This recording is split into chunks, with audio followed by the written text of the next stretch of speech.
अक्षय तृतीयेला आपल्या राशीनुसार या वस्तूंचं दान करा। अक्षय तृतीयेला यथाशक्ती या वस्तू घरात घेऊन येणे म्हणजे कापूस, पिवळी मोहरी, सैंधव मीठ, तीळ, कुंकू अवश्य घेऊन यावे। यांचा वापर त्या दिवशी न करता विनायक चतुर्थीपासून वापर करावे। सायंकाळी आपल्या यथाशक्ती हळदी कुंकू करावे।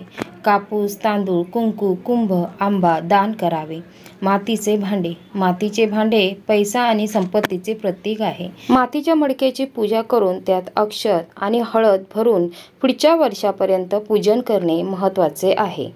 मेष राशीवाल्यांनी अक्षय तृतीयेला दान करायला फार महत्त्व असून मेष राशीच्या लोकांनी जव किंवा बार्ली, तांदूळ आणि गहू शक्यतो दान करा।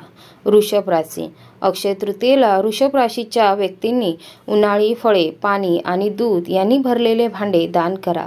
यामुळे सुख समृद्धी नांदेल।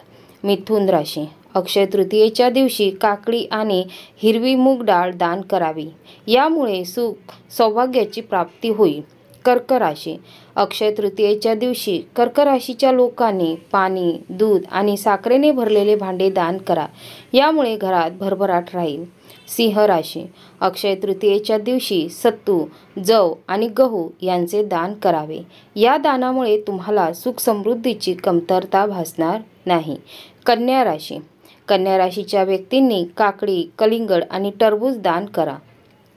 अक्षय तृतीयेला केलेले कोणतेही दान लाभदायक ठरते।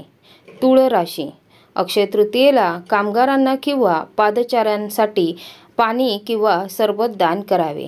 पाणी दान करण्याचे पुण्य लाभते।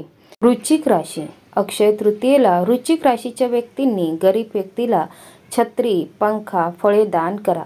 अक्षय तृतीयेला दान करण्याचे महत्त्व असून या दानामुळे अक्षय लाभ होईल।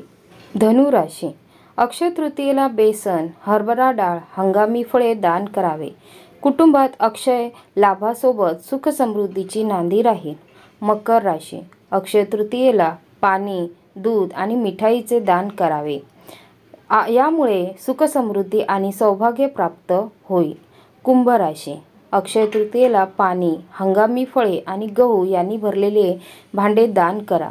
यामुळे तुमच्या घरातील अन्नधान्याची कमतरता भासणार नाही। शेवटची मीन राशीच्या लोकांनी हळदीची पेस्ट, बेसन, सत्तूचे पीठ आणि धार्मिक पुस्तकांचे दान करा। अक्षय तृतीयेला हे दान केल्याने कसलीही कमी भासणार नाही।